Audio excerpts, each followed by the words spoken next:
या अब बीमा के सिद्धांत के बारे में जो पहले अपना चल रहा था टॉपिक, उसी को आगे बढ़ाते हुए लीगल प्रिंसिपल्स की बात करेंगे, जिनको हम वैधानिक सिद्धांत भी कहते हैं। इसमें लीगल प्रिंसिपल्स हैं वो प्रिंसिपल जो कि कानूनी रूप से बीमा के लिए आवश्यक हैं। उसमें पहले की अपन बात करें तो वो है इंश्योरेबल इंटरेस्ट। बीमा में बीमा योग्य हित होना चाहिए। यदि बीमा योग्य हित नहीं है किसी व्यक्ति का, तो वो उस संबंधित वस्तु के लिए, उस संबंधित व्यक्ति के लिए बीमा नहीं करा सकता, क्योंकि उस वस्तु उस व्यक्ति के नहीं रहने पर उस व्यक्ति को कुछ न कुछ किसी भी रूप में कोई नुकसान होने की संभावना है। तो तभी वो उस वस्तु में अपना इंश्योरेबल इंटरेस्ट या बीमा योग्य हित रखता है। यदि बीमा योग्य हित उसका नहीं है तो वो किसी वस्तु का या व्यक्ति का बीमा नहीं करा सकता। अपना एग्जाम्पल के रूप में देखें, मान लो कोई व्यक्ति जो कि पड़ोसी है, तो पड़ोसी का पड़ोसी है, वो अपने पड़ोस के मकान का बीमा नहीं करा सकता, क्योंकि उसका बीमा कराने से यदि उसमें मान लो उसमें कोई सामान रखा है, यदि उस सामान का बीमा कराते हैं और उसमें मान लो कोई नुकसान हो जाता है, तो उस पड़ोसी को क्या नुकसान होना, उसको तो कोई नुकसान नहीं होने वाला।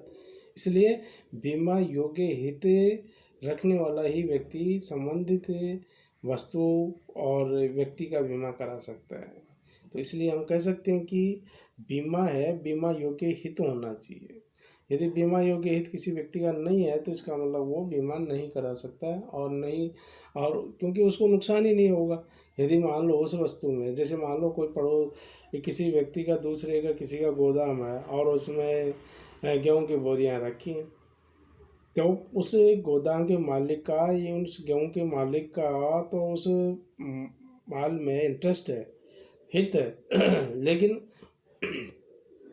उस दूसरे व्यक्तियों का या पड़ोसी हैं या और कोई दूर के व्यक्ति हैं, उनको क्या मतलब। यदि मान लो उसमें आग लग जाती है तो उनको तो कोई आर्थिक नुकसान तो होगा ही नहीं। जब उनको कोई आर्थिक नुकसान नहीं होगा तो इसका मतलब है कि वो उसमें किसी प्रकार का इंश्योरेबल इंटरेस्ट या हित नहीं रखते हैं और ऐसा बीमा वो नहीं करा सकते। तो हम कह सकते हैं कि बीमा अनुबंध की वैधता के लिए ये आवश्यक है कि बीमित का बीमा की विषय वस्तु में बीमा योग्य हित होना जरूरी है। बीमा योग्य हित से आशय बीमा की विषय वस्तु में बीमाकर्ता के वित्तीय लाभ या वित्तीय हित के बारे में है। ये कहेंगे कि इसमें यदि आर्थिक हित है तभी उसको माना जाता है। और इसमें ये भी कहेंगे हम दूसरे रूप में, बीमा योग्य हित बीमा की विषय वस्तु में बीमित का आर्थिक हित है, जिससे कि उस वस्तु की सुरक्षा से उसे आर्थिक लाभ होता है तथा क्षति होने पर क्या होगा, आर्थिक नुकसान होगा। तो ये इसको कहेंगे कि ये बीमा योग्य हित की बात है। और हम आगे बात करें कि बीमा के हित होने के लक्षण क्या होंगे। जैसे मान लो हम कहें कि बीमा योग्य हित के प्रमुख लक्षणों को हम बात करें तो उनमें है कि किसी व्यक्ति के पास बीमा करवा योग्य कोई संपत्ति, हित, अधिकार, दायित्व या अन्य कोई बीमा की विषय वस्तु हो, बीमा कराया जाए। ऐसी संपत्ति या दायित्व का बीमा कराया जाए। बीमा करते घटना के घटित होने से बीमित का कोई भी क्षति या हानि अथवा दायित्व उत्पन्न होने की संभावना हो। बीमा कराने का अधिकार हो, हित का मापन हो और निकटतम वैधानिक संबंध होना चाहिए। तो बीमा योग्य हित के लिए जरूरी है कि वैधता होनी चाहिए, क्षतिपूर्ति, मतलब जो नुकसान हो गया है तो उसकी क्षति की पूर्ति की जाए। और इसमें ये भी कहेंगे कि दूसरे की संपत्ति की सुरक्षा नहीं कराते हैं, क्योंकि वो अलग है, उसकी स्वयं की संपत्ति नहीं है, उसको नुकसान होता ही नहीं है। और कहेंगे बीमा योग्य इसकी विद्यमानता के समय में कहें कि जीवन में भी है, अग्नि बीमा के संबंध में बीमा अब कब होना चाहिए, विधि मान्यता का प्रश्न आता है कि विधि बीमा योग्य हित कब होना चाहिए। इसके लिए है कि बीमा में, जीवन बीमा में तो बीमा कराते समय उसका हित होना चाहिए उसमें। दूसरी बात है, अग्नि बीमा की बात करें या फायर इंश्योरेंस की बात करें तो उसमें बीमा कराते समय, और दूसरी बात है कि जब बीमा कराया है तब भी उसका इंश्योरेबल इंटरेस्ट होना चाहिए। दूसरी और आगे है कि जब एक क्षतिपूर्ति का दावा करता है या कंपनसेशन की बात करें ना, उस वक्त भी उसमें उसका बीमा योग्य हित होना चाहिए। और तीसरी बात है कि हम जब इसकी मैरिन इंश्योरेंस की बात करते हैं तो इसमें जब क्षतिपूर्ति का कोई दावा करता है उस वक्त उसका इंश्योरेबल इंटरेस्ट होना चाहिए, तब ये माना जाता है कि ये अमुक व्यक्ति का बीमा योग्य हित है। जीवन बीमा में की बात करते हैं हम, एक व्यक्ति का अपने जीवन में असीमित मात्रा में बीमा योग्य हित होता है। एक पत्नी है, पति का अपनी पत्नी के जीवन में बीमा योग्य हित होता है, और पत्नी का भी अपने पति के जीवन में बीमा योग्य हित होता है। ऋणदाता है वह अपने ऋण की सीमा तक ऋणी के जीवन में बीमा योग्य हित रखता है।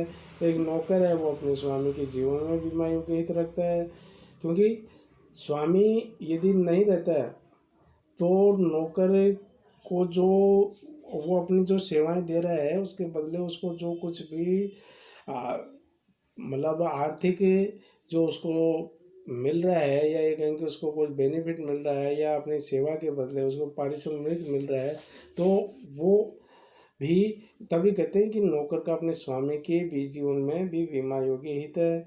क्योंकि यदि स्वामी नहीं रहेगा तो उस सेवक की सेवाएं कौन लेगा। दूसरी बात है कि सेवक सेवा देता है तो उसको अब उसके लिए उसकी को जो अमाउंट दी जाती है वो कौन देगा। एक कंपनी अपने अधिकारी में बीमा योग्य हित रखती है, नियोक्ता अपने कर्मचारियों के हितों में बीमा रखता है। एक जो सिक्योरिटी की बात कहते हैं, और जो को सिक्योरिटी की बात है जीवन बीमा है, तो वो भी में गारंटी में रखते हैं। एक साझेदार व अन्य साझेदारों में भी जीवन बीमा योग्य हित रखते हैं। एक प्रतिभू है वह मूल ऋणी के जीवन में भी उसमें गारंटी की बात करें तो उसमें बीमा योग्य हित रखते हैं। अग्नि बीमा की बात करते हैं, या फिर आदमी आपस में करें तो संतान को अपने माता पिता के जीवन की बात है। उधर भाई बहन को एक दूसरे के हित में है, माता पिता अपने संतान के जीवन में बीमा योग्य हित रखता है। और हम अग्नि बीमा की बात करें तो उसमें है कि संपत्ति के स्वामी अपनी संपत्ति में बीमा योग्य हित रखते हैं। बंधकी है वो भी रखता है, अनुबंधों में भी रखता है, वैधानिक दायित्व में होता है, सिक्योरिटी और सह प्रतिभूति है उस जीवन में भी गारंटी के साथ में बीमा योग्य हित रखते हैं। एक एजेंट का अपने नियोक्ता की संपत्ति में बीमा योग्य हित रखता है। एक बीमाकर्ता का भी उसके द्वारा बीमाकृत जोखिमों में बीमा योग्य हित हो जाता है। और एक निक्षेप ग्रहीता तो वो भी बीमा योग्य हित है। समुद्री बीमा की बात करते हैं तो समुद्री बीमा में भी ये हम कहेंगे कि ये जहाज़ के मालिक का जहाज़ के मूल्य व भाड़े की राशि में भी बीमा योग्य हित है। जहाज़ का मालिक है वहाँ लदे हुए माल के संबंध में बीमा, और तीसरे पक्षकार के हित के लिए भी बीमा करवा सकते हैं। जहाज़ के जमानत पर दिए गए ऋण के लिए भी ऋणदाता बैंकर होता है। जहाज़ का बीमा कराने वाले हुए कंपनी को भी बीमा की राशि में बीमा योग्य हित रखता है।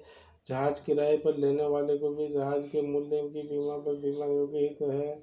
और हम कहेंगे आगे कि जहाज़ का कप्तान तथा कम कर्मचारी जहाज़ में भी अपने वेतन का बीमा योग्य हित रखता है। तो ये जो है इन्हें को हम कहेंगे इंश्योरेबल इंटरेस्ट है। ये सभी व्यक्ति कोई समुद्री बीमा की बात करते हैं तो या अग्नि बीमा की बात करते हैं तो सभी किसी रूप में उस वस्तु उस संपत्ति के संबंध में बीमा योग्य हित रखते हैं।